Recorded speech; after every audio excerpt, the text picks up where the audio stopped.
मैं हूं वंदना त्यागी और आप देख रहे हैं न्यूज 18 राजस्थान का डिजिटल चैनल। अयोध्या के राम मंदिर चढ़ावा चोरी मामले में जांच हर दिन नए खुलासे कर रही है। अब तक इस मामले में सिर्फ चढ़ावे की कथित चोरी तक ही ये सीमित नहीं रहा है, लेकिन अब जांच एजेंसियों का दावा है कि चोरी की गई रकम को सिर्फ खर्च नहीं किया गया, बल्कि उसे बढ़ाने की भी कोशिश की गई।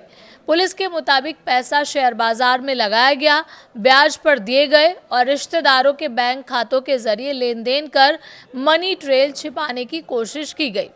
आखिर पूरा मामला क्या है, ये समझते हैं। अब तक जांच में क्या क्या सामने आया वो भी जानेंगे।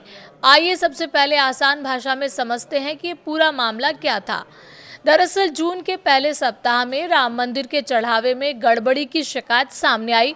इसके बाद श्री राम जन्मभूमि तीर्थ क्षेत्र ट्रस्ट की सिफारिश पर उत्तर प्रदेश सरकार ने एसआईटी का गठन किया। शुरुआती जांच में कथित गबन के संकेत मिले, जिसके बाद एफआईआर दर्ज हुई और चढ़ावे की गिनती से जुड़े 8 लोगों को गिरफ्तार किया गया। अब जांच में क्या नया सामने आया है? पुलिस सूत्रों के मुताबिक पूछताछ में आरोपियों ने कथित तौर पर बताया है कि चढ़ावे से निकाली गई रकम का कुछ हिस्सा शेयर बाजार में निवेश किया गया, वहीं कुछ पैसा ब्याज पर भी दिया गया ताकि उससे और कमाई हो सके। हालांकि इन दावों की पुष्टि अभी जांच के बाद ही होगी। Police bank record, demat account और निवेश से जुड़े दस्तावेजों की जांच कर रही है। 30 बैंक खाते फ्रीज किए गए हैं। जांच का सबसे अहम हिस्सा है मनी ट्रेल। पुलिस का कहना है कि रकम सीधे आरोपियों के खाते में नहीं रखी गई, पहले पैसा रिश्तेदारों और करीबी लोगों के खातों में भेजे गए और फिर अलग अलग समय पर वापस ट्रांसफर किए गए। जांच एजेंसियों को शक है कि ऐसा पैसों का असली स्रोत छिपाने के लिए किया गया। इसी वजह से अब तक करीब 30 बैंक खातों को फ्रीज किया जा चुका है। इन खातों में सामान्य आय से कहीं ज्यादा लेन देन होने की बात सामने आई है। तलाशी में क्या क्या मिला? जांच के दौरान पुलिस आरोपी अनुकल्प मिश्रा के घर पहुंची। वहां दस्तावेजों की जांच की गई और परिवार से पूछताछ हुई। इससे पहले दूसरे आरोपियों के घरों पर भी छापेमारी की गई। सूत्रों के मुताबिक तलाशी के दौरान नकदी, सोने के आभूषण, एक कार और करीब 1 एकड़ जमीन से जुड़े दस्तावेज मिले हैं। अब जांच एजेंसियां ये पता लगा रही हैं कि इन संपत्तियों को खरीदने के लिए इस्तेमाल किया गया पैसा कहां से आया। पास सिस्टम भी जांच के घेरे में है। जांच सिर्फ पैसों तक सीमित नहीं है, मंदिर में वीआईपी और अन्य पास जारी करने की व्यवस्था भी जांच के दायरे में आ गई है। सूत्रों के मुताबिक आरोप है कि इस सिस्टम का भी कथित तौर पर दुरुपयोग किया गया। अब ये देखा जा रहा है कि व्यवस्था में कहां चूक हुई और भविष्य में इसे कैसे रोका जाए।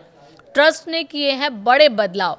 घटनाक्रम के बाद श्री राम जन्मभूमि तीर्थ क्षेत्र ट्रस्ट ने भी प्रशासनिक बदलाव शुरू कर दिए हैं। सूत्रों के अनुसार अब नई डिजिटल आईडी के जरिए पास जारी किए जाएंगे। कुछ पुरानी आईडी फिलहाल निष्क्रिय कर दी गई हैं ताकि पूरी प्रक्रिया ज़्यादा पारदर्शी और जवाबदेह बन सके। 22 जुलाई की बैठक पर नजर है। 22 जुलाई को ट्रस्ट की अहम बैठक होने वाली है। इस बैठक में चढ़ावे के प्रबंधन को और पारदर्शी बनाने, दर्शन व्यवस्था में सुधार, सुरक्षा बढ़ाने, भीड़ प्रबंधन को आधुनिक बनाने और श्रद्धालुओं की सुविधा को बेहतर करने जैसे कई बड़े फैसले लिए जा सकते हैं। सबसे बड़ा सवाल अब ये है कि अब आज जांच एजेंसियों के सामने सबसे बड़ा सवाल यही है कि कथित तौर पर चढ़ावे से निकाली गई कुल रकम कितनी थी, उसमें से कितना पैसा अलग अलग बैंक खातों के जरिए घुमाया गया, कितना पैसा शेयर बाजार या दूसरी जगह निवेश किया गया, और सबसे अहम, क्या इस पूरे कथित नेटवर्क में सिर्फ गिरफ्तार आरोपी शामिल थे या इसके पीछे और भी लोग शामिल हैं। इन सवालों के जवाब जांच पूरी होने के बाद ही सामने आएंगे। फिलहाल जांच जारी है और कई अहम दस्तावेजों की पड़ताल की जा रही है, इसलिए इस मामले में सामने आए आरोप अभी जांच के दायरे में है और अंतिम निष्कर्ष जांच पूरी होने और अदालत की प्रक्रिया के बाद ही साफ होंगे। ऐसे ही बड़े मुद्दों की आसान भाषा में जानकारी पाने के लिए आप हमारे चैनल को लाइक करें, शेयर करें और सब्सक्राइब करना ना भूलें।